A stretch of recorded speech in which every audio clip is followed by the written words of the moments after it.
Peep, no, my bad. Turn the portable heater up. If you hear like a sound like that, I got my portable heater on, dog. It's getting cold. Up north starting to get a little cold. They finally decided to send some air our way, bro. We're about to check out top 3 stories that sound fake but are 100% real. Part 11 by the homie Mrballen. You know I gotta get the mood right. Millimeters candle. How your day going while I'm doing this? I bet you need to brush your teeth today. That's crazy to me. Hey, it's about to get a little better though. About to go ahead and check this video out. Want to check out the original video? Link will be in the description below. But let's go. Sometimes the truth is stranger than fiction, and today we're going to look at 3 stories that demonstrate that. But before we get into today's stories, if you're a fan of the strange, dark, and mysterious delivered in story format, then you come to the right channel because that's all we do, and we upload 3 or 4 times every week. So if that's of interest to you, the next time you're in a very crowded parking lot and you see the like button driving around looking for a spot, flag them down and point to your car suggesting you're going to leave, and then go to your car and stand there fumbling for your keys for a few minutes, and then just walk away. Also, please subscribe to our channel and turn on all notifications so you don't miss any of our weekly uploads. All right, let's get into today's stories. You just be sitting like, damn, will he hurry up?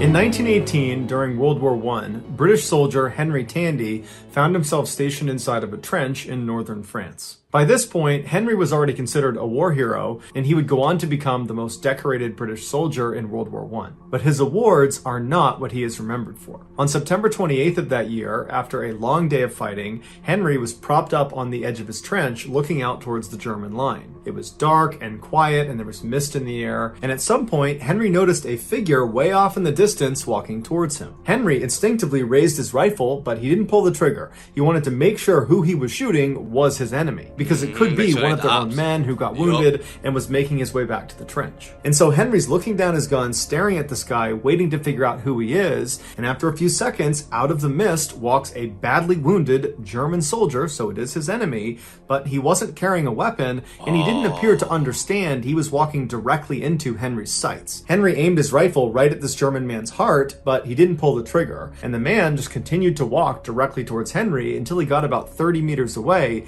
at which point he stopped and looked up and realized his mistake. But instead of trying to run away, he just stood there and stared at Henry, seeming to accept the fact that he was about to die. Bro. Now, Henry had shot many men during the war so far, but he just could not bring himself to shoot this unarmed, wounded German who just looked kind of pathetic. And so with Henry's gun still up, he glanced to his left and he glanced to his right to make sure nobody was watching, none of his comrades were going to see this, and then he lowered his gun. And then Henry and this German man just stared at each other for a while until the German man just nodded his thanks, turned around, and wandered back into the mist out of sight. The man Henry had just saved was Adolf Hitler.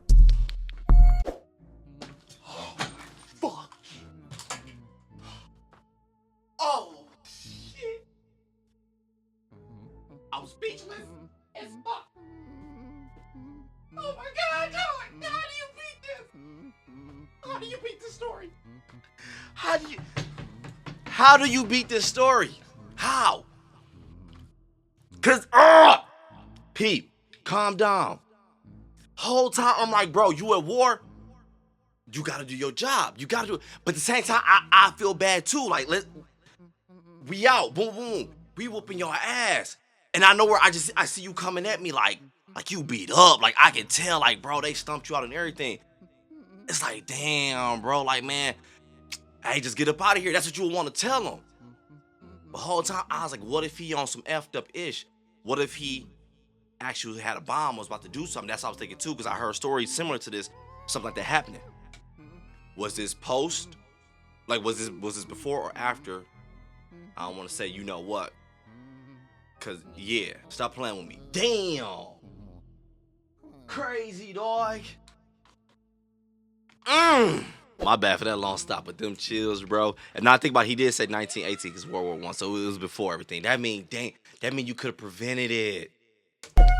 In the early morning hours of June 10th, 1994, Deborah Hoyt suddenly woke up in the middle of the night. She and her husband were staying with relatives in Sacramento, California, and they were supposed to be there for the next couple of days. But as she was sitting there, she had this overwhelming urge to want to leave right then and there and head back to their home in Lake Tahoe. Because she didn't really know what to make of this overwhelming feeling, she shook her husband awake and told him about it. She thought that maybe something was wrong, and he said, you know what, you probably just had a bad dream and you're kind of waking up still half in your dream. These niggas got roaches. It's not a big deal. Just go back to bed. I'm sure everything is totally fine. And in the morning, if you still want to, I'd be happy to leave. And so Deborah said, yeah, you're right. I'm totally overreacting. I'm sure it was just a dream.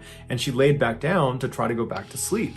But as she laid there, that sense of dread that something was wrong and that she had to leave right now, it was just growing and growing and growing until she just jumped out of the bed and she's just standing in the room and she says to her husband, honey, we gotta go right now. I don't know what's wrong. At that point, you do gotta go. Gotta go right now. And her husband did not want to go. And he said, come on, Deborah, get back in bed. It's not a big deal. But she was adamant. She said, get out of bed. We're leaving right now. And so begrudgingly, her husband said, okay, we'll leave right now. And so the two of them hastily packed up and then went downstairs and left a note for their relatives explaining their absence, and then they got in their car and they drove off. After a little while, the couple reached a very dangerous section of their journey back home. It was called Bullion Bend, and it was a very windy road up in the mountains where one wrong turn and you're going flying down the side of a mountain. After driving... Hey, we was, I think we was going to Jerome. It was somewhere in Arizona. Was it Sedona? I don't remember. Hey, we was on the road just like that, bro. You make the wrong turn, man, that whole car would have been gone, and I was so scared.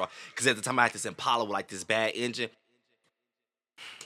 I know my car. Where one wrong turn and you're going flying down the side of a mountain. After driving through this area for about 15 minutes, they rounded a particularly sharp turn, and as soon as they made the turn and could look down the road, Deborah, who was in the passenger seat, she saw up ahead on the right, off the side of the road several feet, something that was just lying there on the side of the road. She didn't know what it was. She thought it was maybe a bag or some trash or maybe a dead animal, and at first she was just going to dismiss it. But as her husband drove closer and closer to it, the light began to illuminate it, and she looked at it and couldn't really discern what it was until they were right next to it. And she looked out her window and she noticed it was a woman's body, a woman who had no clothes on, who was just lying there totally motionless.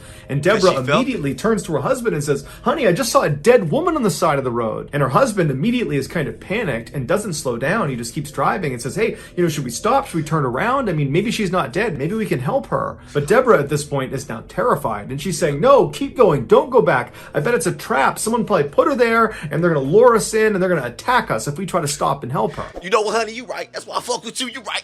Keep this shit pushing. Stop playing with me. We call the boys and keep it pushing. Real talk, I wouldn't do that if it was a dead body. I wouldn't do it. I halfway do that. I ain't gonna cap to you. I'm not gonna, because I don't know if you're dead or not. I do fuck it to be said too. I'm gonna go a little bit, car stand and drive. Hey, play with me if you want. I'm gonna call the boys. I'm not, whoa, body over here. I'm not about to stay here. If y'all want to question me, y'all can find me at the spot, or matter of fact, nah, because then they might follow you to my spot. I come out to the police station, meet you there, we'll talk, but I'm not about to stay in this area because if bro see me sitting here waiting, gonna kill me. Stop playing with me, dog. But Deborah at this point is now terrified, and she's saying, no, keep going, don't go back. I bet it's a trap. Someone probably put her there, and they're gonna lure us in, and they're gonna attack us if we try to stop and help her. And so in this kind of chaotic, frenzied reaction that Deborah and her husband are having, they decide that their best course of action is just to drive on and find the next payphone and call the police. And it just so happened that less than a quarter of a mile away was a ranger station with a phone. And so they pull into the parking lot, and Deborah calls the police. The police tell her to wait inside of her car, and they'll be out in a couple of minutes, and they're going to need her to bring them up to where she saw this body. You got a minute. So a couple of minutes goes by, the police show up, and they tell them to drive back up the road, but stop about 200 yards short of where you believe this woman's body is. And so Deborah and her husband, they get back in the car, they drive back up the road where they came from, and right at this point where the road turned very sharply is where Deborah knew on the other side of this turn would be this body.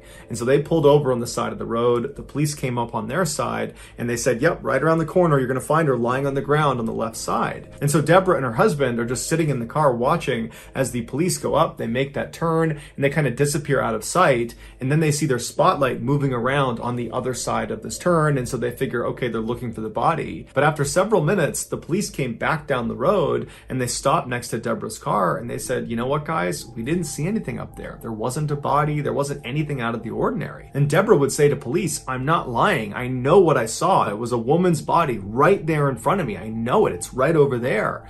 And they would tell her that we believe you, but we can't do anything because there's nothing up there. And so they told Deborah and her husband to just head home, and they did. After Deborah and her husband took off and were gone, the two responding officers drove back to their police station, and once they were inside, they began speculating about what Deborah might have seen. And as they were talking, another officer came into the station, a guy by the name of Rich Strasser, and he overhears them, and he goes over. He's intrigued, and he asks them, what happened? What did you see? And they explained to him that this woman, Deborah, had spotted a supposed dead woman's body up on Bullion Bend.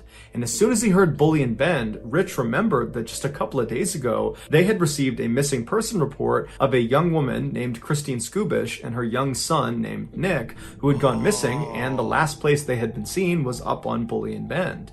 And so Rich wondered if maybe there was a body up there, and maybe it was Christine's. And so the next morning, Rich got up early and he headed out to Bullion Bend, and when he reached the exact spot where Deborah had claimed to have seen this dead woman's body, he found a children's shoe. And so he stopped his car, he got out, he picked the shoe up, and he's looking around and he's looking for anything else that's out of the ordinary, but there's nothing on the road, there's no skid marks, there's no other debris, there's no other clothes, there's nothing. And so he walks over to the guardrail that overlooks this very steep embankment, and he looks down the other side, and at first all he sees is just trees everywhere, but as he's looking, he thinks he sees more clothing farther down the mountain. And so he climbs over the guardrail and he very carefully maneuvers his way down, and after only a couple of seconds, he reaches a clearing in the branches and the trees, and he can see down to where the train kind of levels off, and right down there is a smashed up red 4-door sedan. It was the same type of car that Christine Skubish had been driving when she went missing. And so Rich ran down the mountain, following debris all the way to this wrecked car. He goes around to the driver's side and he looks inside, and there in the driver's seat is Christine Skubish, and unfortunately she was deceased. And then on the passenger seat is her son, Nicky, and he is alive, but barely. He had gone 5 days without food or water. Say that, baby. And doctors would say when Rich found him, he probably only had about 1, maybe 2 hours before he would have died as well. Authorities believe Christine fell asleep at the wheel and she drove off that embankment. Initially, Rich believed Deborah must have seen Christine when she was driving through the mountains and saw that woman on the side of the road. After her accident, Christine must have gotten out of her car and then climbed up that embankment and then laid on the road, hoping someone would see her. And then when no one stopped for her, she went back down to her car where she ultimately died. Her baby, but according to the coroner, that would have been impossible, because when Christine crashed off the road, she died on impact 5 days before Deborah saw that woman on the side of the road. So it could not have been Christine. To this day, no one knows for sure who or what Deborah saw on the side of the road. But it is objectively true that Rich only investigated Bullion Bend and found Nicky alive because of Deborah's police report about this dead woman on the side of the road. And Deborah was only on that road because she'd had this totally weird middle of the night urge to suddenly leave a relative's house and drive up into the mountains. Something she had never... Bro, I'm telling you, and sometimes your gut legit do be legit telling you ish, dog. Damn, this is crazy, man. To suddenly leave a relative's house and drive up into the mountains. Something she had never felt before and didn't really know how to explain. So either this is an extremely strange set of circumstances, or Nicky had a guardian angel. Kentucky In early 1983... Fuck you trying to say, boy? It do sound, it kind of sound fire right now too. Okay, I don't even eat it, but it sound. You don't care about the story. Forget that. In early 1983, residents of the Cranley Gardens apartment complex in North London began complaining about their drains being clogged up. Initially, their landlord was dismissive and said, "Oh, it's just an old building, it's old plumbing, and that's why it's slow." But eventually, the landlord conceded and asked a plumber to come out and have a look. And so, on the evening of February 8th, an experienced plumber named Mike came out to Cranley Gardens, and after learning what the complaints were, he went around to the side of the building and he opened up a drain cover to have a look inside. As expected, when he shut shined his light down, he saw wads of hair and napkins and other things kind of mashed together, clogging up the pipes. And so he reached in and he began pulling this stuff out and putting it in a bucket right next to him. And then after he had cleared the majority of the obstruction, he reached his arm all the way into this pipe to feel around to see if there was anything in there that he just couldn't see. And at some point, as he was reaching, when his arm was almost completely into this pipe, his hand hit a major blockage. And so he moved his fingers around to try to feel what it was, but he couldn't tell. It was something that was fairly soft, but there were some hard things inside of it, like sticks or rods. So he grabbed a handful of this blockage and he pulled his arm back out of the pipe. He opened his hand, and what he was holding looked like ground meat, but it wasn't any meat he had ever seen before. And inside of this fleshy substance looked like little bits of bone. Now, Mike had cleared many pipes before, and he had never seen meat be the reason for a blockage. And so this whole situation just seemed really strange, and he decided, it's late, I'll just come back tomorrow with my supervisor so he can see what this is too. So Mike puts the cap back on the drain pipe, and he walks out from behind the building back out towards his truck parked on the road. And as he's walking, two of the residents of this complex come out and they say, "Hey, did you fix the blockage? What was it?" And Mike would say no, he hadn't. And then he just kind of blurted out that there was meat in the pipes. That was what was causing the blockage. And then one of these two residents says, "Well, I bet people are just flushing their Kentucky Fried Chicken down the drains. That's what's causing it." They eat Mike that looked much? at him and he was like, "Yeah, maybe." And then he just turned around, got in his truck, and he drove away. Early the next morning, Mike and his supervisor came back to Cranley Gardens, and they went around to the side of the building. They undid that cap, and then Mike reached down inside expecting to feel this blockage, but where it should have been, there was nothing. Somebody had cleared the pipes. And so Mike and his supervisor are looking at each other, and Mike is like, "There's no way that cleared on its own. Someone had to have come out here and cleared it, but I don't know why they would have done that and still had us come out." But the men decide, you know what, maybe by chance it did just kind of slip through and cleared itself, so let's just continue the process and make sure each of the apartment buildings, their individual pipe is unobstructed. And when they checked these pipes, they found all of them were clear except for one, apartment number 23, whose pipe was blocked up with more of this meaty substance. Mike and his partner were already very suspicious of the fact that someone had snuck out here in the middle of the night and cleared the pipe. Probably. They didn't know if that happened, but it seemed likely. And now they're finding more of this weird meat substance coming from a particular apartment. And so the whole situation just seemed off. And so they told the landlord that they were not going to touch this. Somebody else had to come out and deal with this. And the landlord, after finding out there was meat jammed in the pipes, got really freaked out and called the police. The police showed up, they pulled this meat substance out of the pipes, and they sent it to a mortuary where a pathologist looked at it and said, "This is meat. It's human meat." I knew it. And in particular, the stuff that was pulled out of apartment number 23's pipes is that of a human neck. So the police go back to Cranley Gardens, they go up to apartment number 23, they knock on the door, and when the door opens, they're hit with this overwhelming stench of just rotting flesh. And standing in the doorway of this apartment, the owner of the apartment, is this guy who's in his late 30s, early 40s, who introduces himself as Dennis Nielsen. And they say, "Hey, Dennis, can we have a look around your apartment?" And he says, "Why?" And they say, "Well, we found human remains in your pipes." And Dennis immediately says, "Oh my goodness, I can't believe that. That's horrible." But the police are not buying it, and they say, "You know what, Dennis? Tell us where the rest of the body is." And at this, Dennis suddenly went expressionless, emotionless, and he just turns around and he points into his bedroom and he says, "It's in 2 plastic bags in my closet." And so before the police go into his apartment to go inspect these bags, they say, "Dennis, are there any other bodies in your apartment that we should know about?"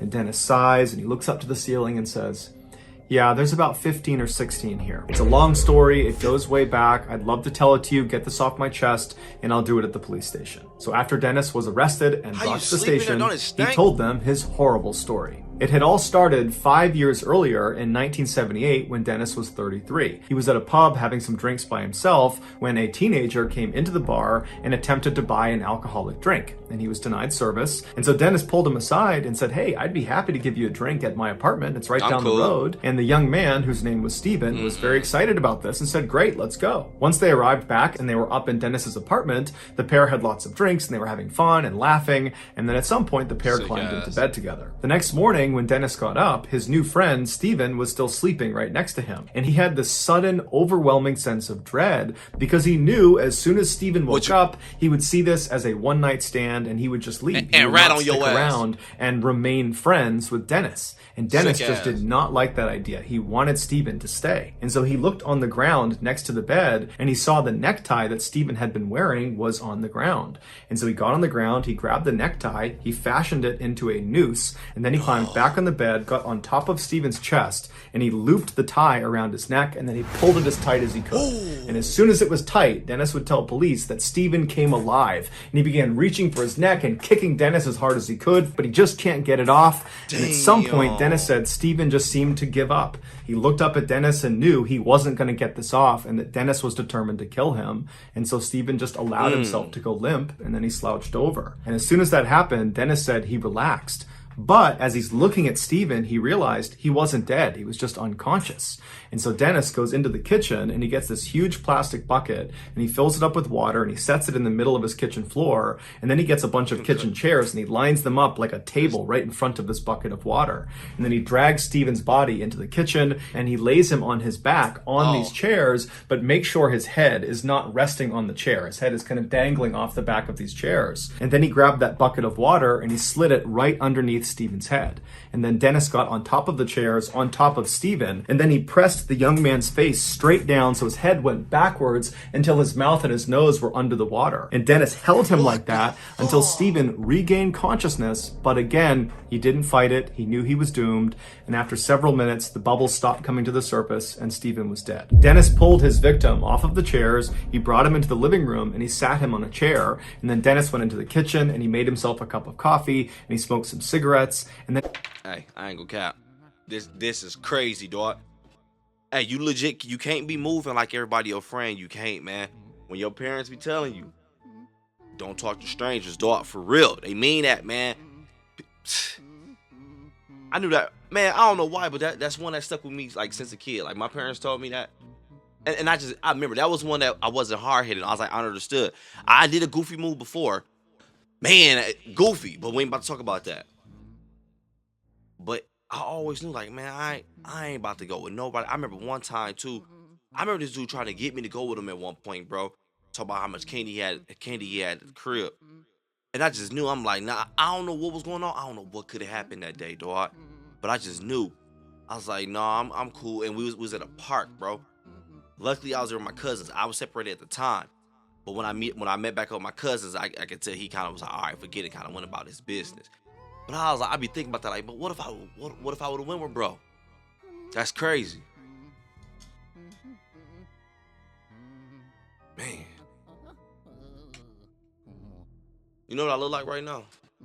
I'm kind of clean, dog. I look like if, didn't I tell you don't have nobody in my motherfucking house while I was gone, was a person. Crazy. You about to get a whoop. Dead. Dennis pulled his victim off of the chairs. He brought him into the living room and he sat him on a chair. And then Dennis went into the kitchen and he made himself a cup of coffee and he smoked some cigarettes. And then he just stood in the doorway and looked at Steven's body. And he would tell police it was a very bizarre experience because Steven still looked like he was alive. In fact, Dennis would try talking to him as if he was going to talk back, but obviously he didn't. And at some point, Dennis realized, the life he had before he killed Steven was now over. He had a new life and he didn't really know how to handle it. And so the first thing he thought to do was to clean Steven. So he took Steven's body and he brought him into the bathroom and he gave him a very long bath, cleaned his body, cleaned his hair. And then afterwards he got him out, he dressed him and put him into his bed. And then Dennis climbed into bed with him and laid with him. And he would tell police as he laid there, he suddenly felt overjoyed. Steven was not going to leave him. He was going to stay here as long as Dennis wanted him to. After laying with him for some time, Dennis realized he had to find a way to hide Steven's body in his apartment so no one could find him. And so he left his apartment and he went to a hardware store where he got an electric knife and a big storage bin. And he brought them back to his apartment, and as he was about to cut Steven up, he just couldn't go through with it. Bro, alive, instead, dog. He just climbed into bed and took a nap next to Steven's body. When he got up again, he moved Steven's body onto the ground in his living room and covered him with a blanket. And then he went and made dinner and then sat in his chair in the living room right next to this body on the ground and watched TV for a while. When he was done watching TV and eating, he looked at the body on the floor and realized, he really hadn't hadn't made any progress in terms of hiding him somewhere in his apartment. And that's when he remembered he had a loose floorboard in his apartment. And so he went over to the loose floorboard, he pulled it up, and he saw there was a space under the floors. And so he pulled a couple more boards up, and then he grabbed Stephen's body and he attempted to force him down into this space. But by now, Stephen's body had begun to stiffen up from rigor mortis. Specifically, his arms were outstretched like a Y over his head. And so as Dennis is trying to force him down in there, his arms were not allowing him to go down into that small space. So Dennis took Stephen's body and he propped him up against the wall in his bedroom. So the body is against the wall, rigid, standing up with its arms up over its head, and Stephen's eyes were still open. And then after that, Dennis just got in bed and fell asleep. So all night, this corpse... You slept with bro on the wall like this? Boy, you know how creeped out I'm gonna be?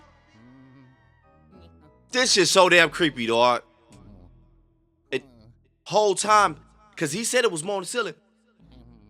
Police walk around bro house the whole time. His body's all over. You don't even know it. You smell him, but you...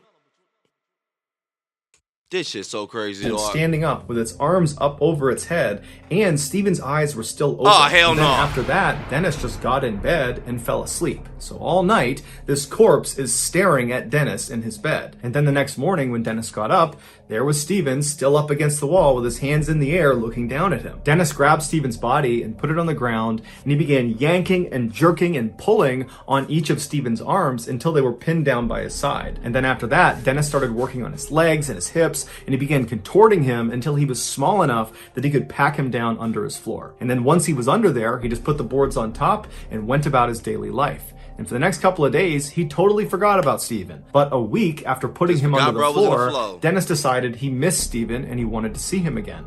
And so one night he opened up the floorboards, he looked down, and there was Stephen. And Dennis would say, Mr. Boy, what you mean there was Stephen? Duh. He said like I thought the nigga was about to be gone. He said, surprise. No, I knew that. He can't go nowhere. Shit. And for the next couple of days, he totally forgot about Stephen. But a week after putting him under the floor, Dennis decided he missed Stephen and he wanted to see him again. And so one night he opened up the floorboards, he looked down, and there was Stephen. And Dennis would say it looked like he was dirty. So he pulled him out of the floor and he gave him another bath. And then after he had cleaned Stephen, he pulled him out of the water, he dried him off, and he put him in the chair. And then Dennis took a bath himself in the same water he had just used to clean Stephen. After a long soak in this tub, Dennis finally got out, he toweled himself up. Used to clean Stephen. After a long soak in this tub, Dennis finally got out, he toweled himself off, he redressed Stephen, and then he forced him back onto the floorboards and covered him up again. And he would remain there for the next 7 months until Dennis finally decided to dispose of him by burning him in a bonfire outside of their apartment building. And then after the body was completely incinerated and gone, Dennis remembered thinking, I can't believe I just got away with murder. And so he would do it again and again and again, killing at least 15 young men from North London, all by strangulation or by drowning or a combination of the two. And after he killed them, he would keep them stashed in his apartment for months at a time, in his closet, in his cabinets, in his bed, under the floors, all over his apartment. He had these bodies. And while these bodies were in his apartment, he liked to periodically take them out to spend time with them. He would tell police he found corpses to be beautiful. He was fascinated by them. But eventually, in 1983, he had so many bodies stashed all over his apartment that he knew he really needed to expedite getting rid of them. And so he began cutting them up. You got that many? To the point where you gotta make more room? This shit is so damn sick, dog. That'd be the scary part about living in apartments too, dog. You just walk into apartments, you don't be knowing who around you, dog. It the possibility of a goofy just living right in the same area, same location, same building as you is so high in the apartment. Bro, have y'all been seeing the videos where like girls getting ready to go in their apartment or something, putting the keys in? You'll see like it was one video. Bro hit the door trying to get in. He hit the corner trying to come to her real quick. Boom, boom, boom. Try to get in. She heard put the key in. I don't remember if she getting in or not, but it's just hella creepy, dog. I remember one time in Arizona. I'm in college. Bro, I'm gonna make it real quick. I'm gonna get ready to walk in my apartment, whatever. Bro hit the corner real quick, and I think he thought I was a female or something. He hit the corner, hey, and he's like, oh, and he turned back around, and I'm like, man, he hit that corner a little too quick. I still put my key in fast to get in there, but I'm like, hold up, bro. Like, was bro legit about to do something? Like, if that was my girl at the door, was he about to do something?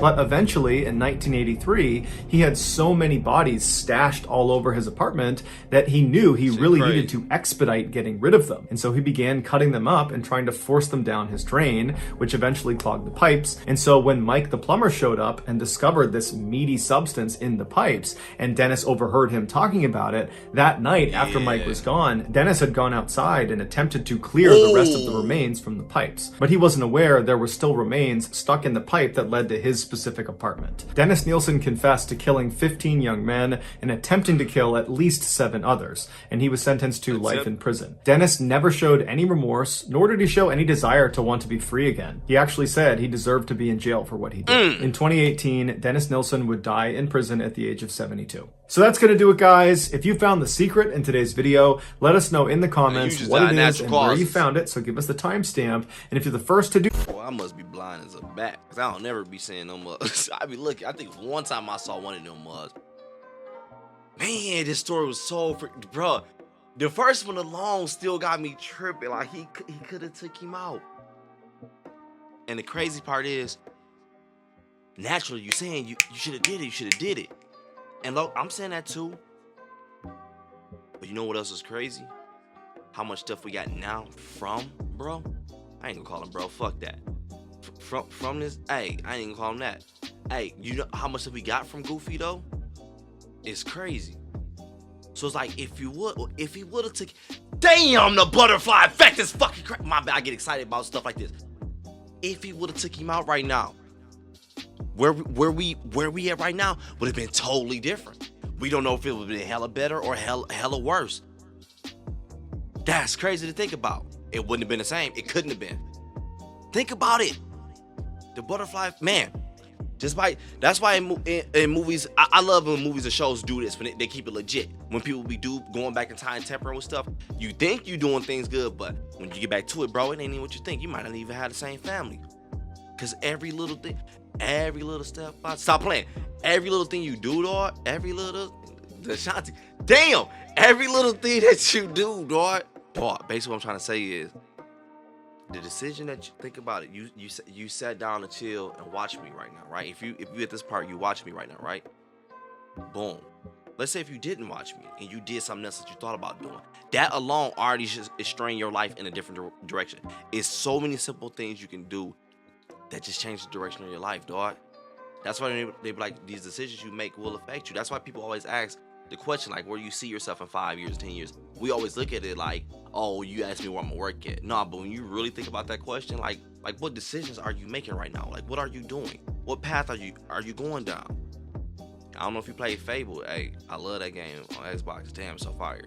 I love the way that every decision you made, it led where the game was, your character was going. It was so fire, dog. Perfect example. Bro wouldn't have went to that bar. He could have still went to that bar. Probably wouldn't have had that drink. Trying to talk to old boy and went back, old boy. If he would have never even went to that bar. If his mind would have just changed, like, you know what? I feel like going to the bar. Bam! That alone would have strayed his life in a different direction, dog. That's why I be saying, like, the butterfly effect is so dope to me. Little shit change your life. Man. This was fire, Mr. Ballen. I ain't gonna cap. This was freaking fire, dog. If you here at this point, hey, I rocks with you, man. That's what's up. I know I talk like that. I know you might be a lady. I'm sorry. Or you might, I don't know what you identify as. Look, I talk like that. I'm sorry. But I appreciate that, though. I'm about to chill. Go downstairs, chill a bit. Eat me some cookies. I'm about to eat junk food today. I don't care. Today, I don't care, dog. I'm chilling. I am out.